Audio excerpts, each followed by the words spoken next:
1948, quand l'État d'Israël est créé. C'est là que ça va être plus simple. Donc le territoire de Palestine est divisé sans l'accord des Palestiniens qui habitent ici. La plupart donc sont obligés de fuir ou sont expulsés. Des dizaines de milliers vont alors affluer donc dans cette bande de Gaza. Les actions de guérilla ont commencé dès le début, et dès le début, elles ont été sévèrement réprimées par Israël.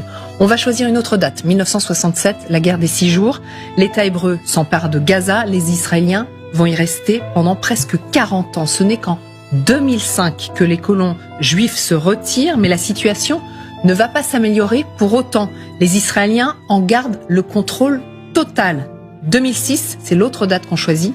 Le Hamas remporte les élections législatives et s'empare ici du pouvoir.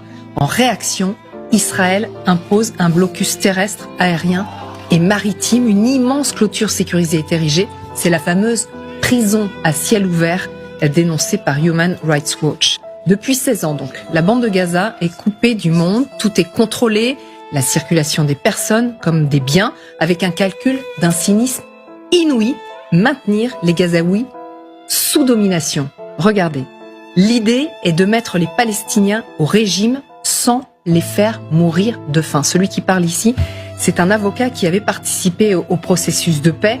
Et dans le détail, voilà ce que ça donne. C'est raconté dans Le Monde aujourd'hui. Les diététiciens de l'armée israélienne ont calculé la ration calorique permettant de maintenir le Gazaoui moyen juste au-dessus du seuil de malnutrition. 2279 calories par personne et par jour.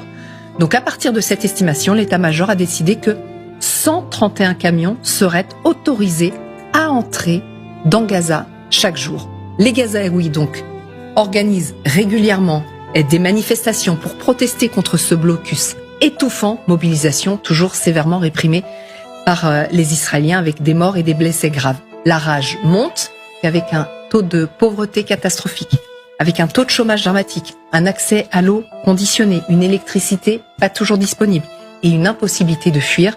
Eh bien, l'enclave s'est transformée en volcan. À l'aube du 7 octobre, elle est entrée en éruption.